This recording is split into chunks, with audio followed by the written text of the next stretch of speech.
Comment mettre votre entreprise à l'abri des dangers? Bonjour, je suis Sébastien Lac, le marketeur français, et chaque jeudi, je partage avec vous les rituels de l'entrepreneur libre, c'est-à-dire une petite habitude ou façon de penser qui en peu de temps et de façon prouvée va vous rendre plus libre, plus heureux et plus productif. Aujourd'hui, j'aimerais partager avec vous une méthode qui permet de sécuriser votre entreprise en la mettant à l'abri des dangers et des menaces extérieures. Il s'agit de la méthode SWOT. L'épisode d'aujourd'hui est le 4e d'une série de 4 épisodes et c'est donc la suite des 3 épisodes des jeudis précédents. Donc si vous n'avez pas vu ces épisodes, je vous conseille fortement de les regarder avant l'épisode d'aujourd'hui. Je vous mets donc le lien dans la description de l'épisode d'aujourd'hui pour revenir en arrière et regarder ces 3 précédents afin de comprendre le contexte de celui qu'on va faire maintenant. Dans le premier épisode, je vous explique cette méthode SWOT appliquée à l'entrepreneur et non pas au positionnement marketing de l'entreprise. En deuxième épisode, et je vous explique comment mesurer vos forces. Dans le deuxième épisode, je vous explique comment établir vos faiblesses avec une approche un peu différente de ce qui se fait ailleurs. Dans le troisième épisode, je vous explique comment évaluer les opportunités et les différencier des distractions. Et dans l'épisode d'aujourd'hui, nous allons nous attaquer au 4e et dernier pilier de la méthode SWOT, c'est-à-dire la lettre T pour Threats. En français, les menaces. Encore une fois, je ne parle pas ici du positionnement de l'entreprise sur son marché, mais du positionnement de l'entrepreneur. Et j'aimerais reprendre un concept que j'ai partagé avec vous dans l'épisode précédent. Dans l'épisode précédent, je vous ai expliqué qu'un entrepreneur, pour devenir un entrepreneur libre, doit toujours connaître son one thing. Et le one thing sur cette chaîne et dans mes enseignements, vous le savez, c'est connaître notre objectif singulier qui, si nous nous concentrons là-dessus, va faire en fait tomber tous les autres dominos et va nous permettre d'atteindre notre vision à long terme. Eh bien, à partir du moment où nous connaissons ce one thing, eh bien, nous pouvons connaître les opportunités qui peuvent nous aider à atteindre cet objectif, mais ça nous permet aussi d'avoir un filtre qui nous permet de connaître les menaces et les dangers qui peuvent nous empêcher d'atteindre notre objectif.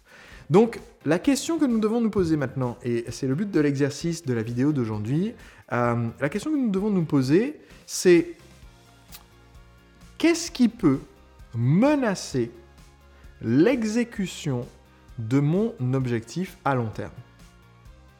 Qu'est-ce qui peut menacer l'exécution de mon objectif à long terme?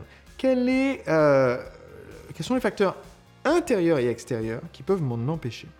Parce que précédemment, je vous ai expliqué que les 2 premières parties de notre méthode étaient intérieures, les 2 autres parties sont extérieures. Eh bien, pour le côté menace, il y a un côté extérieur et un côté intérieur. J'explique. Qu'est-ce qui peut menacer l'accomplissement de votre vision à long terme? Eh bien, si vous regardez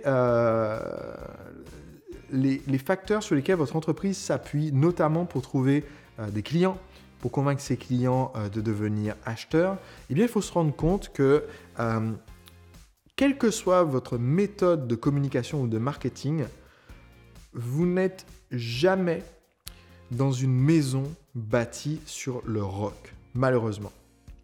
Et je reprends ici une parabole qui, je pense, se trouve dans la Bible, dans le Nouveau Testament, je pense, qui est la maison bâtie sur le roc versus la maison bâtie sur le sable. Évidemment, le but de cette métaphore, c'est d'expliquer que si vous construisez votre maison sur le roc, eh bien, elle sera encore là pendant longtemps. Si vous construisez votre maison sur le sable, eh bien, elle sera très rapidement emportée par la tempête ou par le moindre mouvement du sol. Eh bien, malheureusement, en matière de développement d'une entreprise, il est possible de créer une maison, de bâtir une maison sur du sable ou même carrément de la bâtir sur du vent.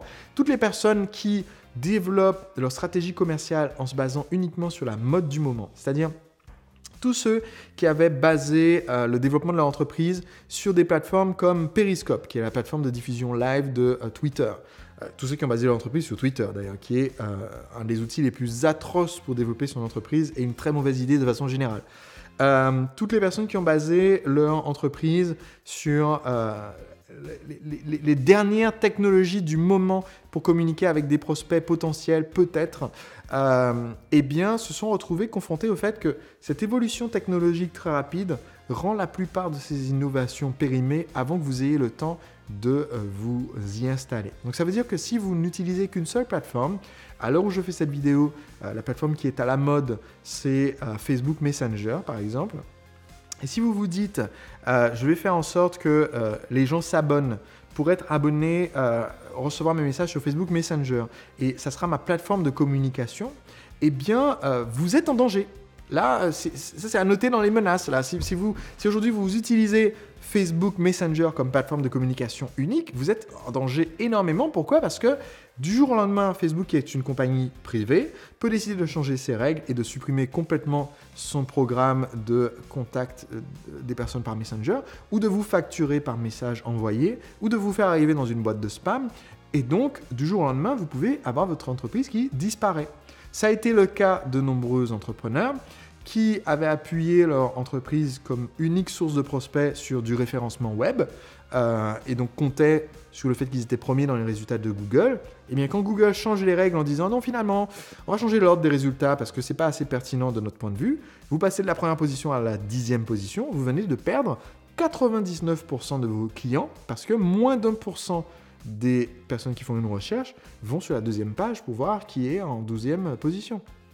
Donc, premier élément, si vous vous êtes basé sur une ressource qui ne vous appartient pas, les résultats Google, les fans d'une page Facebook, ça s'est vu. Au début, vous aviez 100 fans.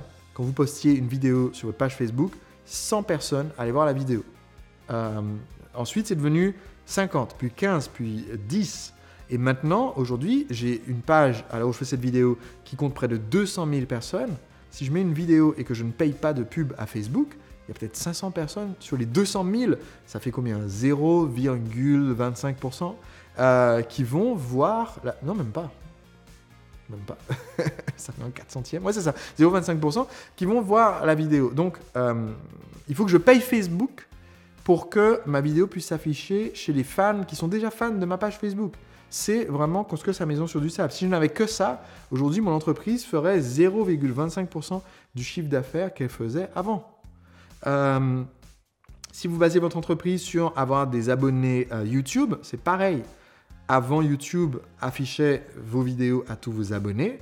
Maintenant, YouTube affiche les vidéos seulement aux abonnés qui regardent de toute façon toutes vos vidéos. Ça ne sert à rien. Donc, qu'est-ce qu'il y a comme avancée dans le domaine ? Il y a les notifications push qui sont à la mode à l'heure où je fais cette vidéo. C'est les petits messages qu'on peut vous envoyer directement sur votre bureau d'ordinateur pour vous dire qu'une nouvelle vidéo est sortie. Vous pouvez vous abonner dans votre navigateur et ensuite ça apparaît sur votre bureau. Eh bien ça va très vite être surencombré et du coup on ne va plus afficher les notifications à tout le monde, on va les afficher qu'aux gens les plus actifs. Voilà, on va les afficher que 10 secondes et du coup ça va perdre de son efficacité. Donc si vous ne voulez pas construire votre maison sur du sable, eh bien, vous devez consolider en ayant plusieurs moyens de contact avec vos prospects et si possible des moyens de contact que vous possédez vous.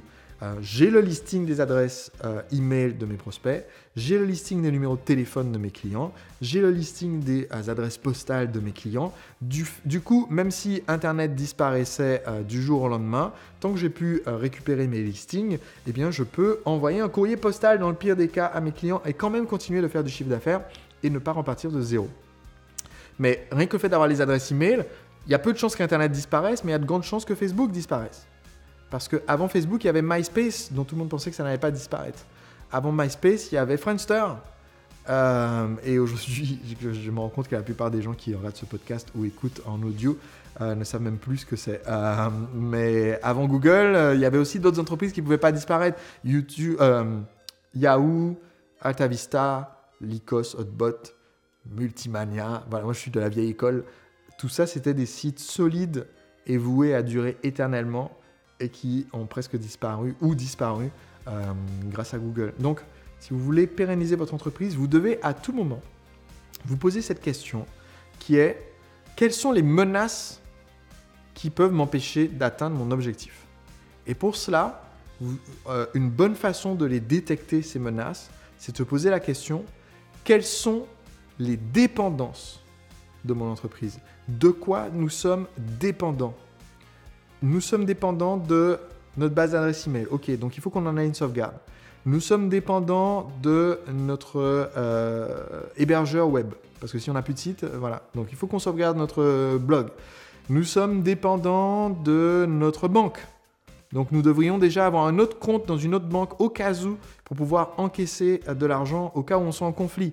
C'est assez rare, mais je connais au moins 3 entrepreneurs qui ont été en conflit avec leur banque ou leur fournisseur de paiement parce que ce fournisseur de paiement ne comprenait pas que leur activité se développe aussi vite.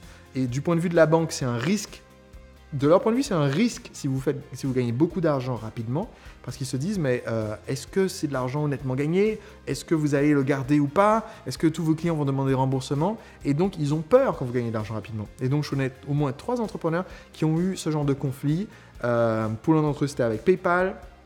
Et pour les 2 autres, c'était avec leur banque, parce qu'ils ont gagné trop d'argent trop vite. Et notamment une banque dont je ne citerai pas le nom, mais dont les initiales sont C, I et C, qui a bloqué 500 000 euros, c'est-à-dire tout l'argent qu'il y avait sur le compte de l'entreprise d'un de mes clients pendant un moment. Et ça peut vous couler votre boîte en fait, de se retrouver avec... vous avez en fait généré pas mal d'argent, mais cet argent est bloqué, vous ne pouvez pas payer vos fournisseurs, vous ne pouvez rien faire. Et donc, évidemment, je ne dis pas que c'est une banque que je recommanderais pas. Je ne vous dis même pas laquelle c'est. Je dis juste que si jamais ça correspond aux initiales de votre banque, c'est toujours une bonne chose d'avoir plusieurs banques possibles pour que l'argent que veulent vous payer vos clients puisse rentrer à plusieurs endroits possibles et pour que vous ne soyez jamais bloqué. Donc c'est très important de faire cette analyse et de savoir à tout moment en fait quels facteurs extérieurs peuvent d'un coup vous mettre en danger, parce que si votre banque disparaît, l'État ne couvre les possessions des entreprises qu'à hauteur, alors je fais cette vidéo, d'environ 100 000 euros par client et par banque. Donc si vous avez plus de 200 000 euros chez votre banque, eh bien, vous avez un gros risque qui est que si la banque coule, et vous ne connaissez pas les finances de votre banque, si la banque coule, vous perdez la moitié de votre argent. Donc vous devriez l'avoir réparti entre plusieurs banques. Donc, question importante à vous poser maintenant, quelles sont vos dépendances? De quoi vous êtes dépendant? Et comment est-ce que vous pouvez créer de la sauvegarde, créer un plan B pour vous mettre à l'abri? Si vous faites ces 4 exercices de cette méthode SWOT et que vous les faites régulièrement, je recommande de les faire une fois par an au minimum. J'essaie de les faire une fois par trimestre afin de me tenir à jour et d'être sûr d'être concentré sur mon objectif et au courant de ce qui peut m'aider à y aller plus rapidement et protégé de ce qui peut m'empêcher d'atteindre mon objectif à long terme. Et bien si vous faites ça, vous vivrez une vie d'entrepreneur beaucoup plus libre et beaucoup plus heureux. On se retrouve jeudi prochain pour un autre épisode des rituels de l'entrepreneur libre.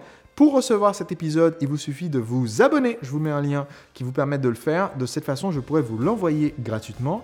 Et si vous n'avez pas encore lu mon livre, Le secret des entrepreneurs libres, eh bien c'est quasiment une lecture obligatoire de nos jours pour un entrepreneur. Vous êtes parmi les derniers qui n'ont pas encore reçu. Alors sachez qu'en ce moment, je vous propose de le recevoir gratuitement avec une offre spéciale où je vous offre en plus plusieurs bonus. Tous les détails de mon offre spéciale sont dans la description de l'épisode d'aujourd'hui. Cliquez sur ce lien, recevez le livre chez vous et dites-moi ce que vous en pensez. On se retrouve jeudi prochain pour un prochain épisode.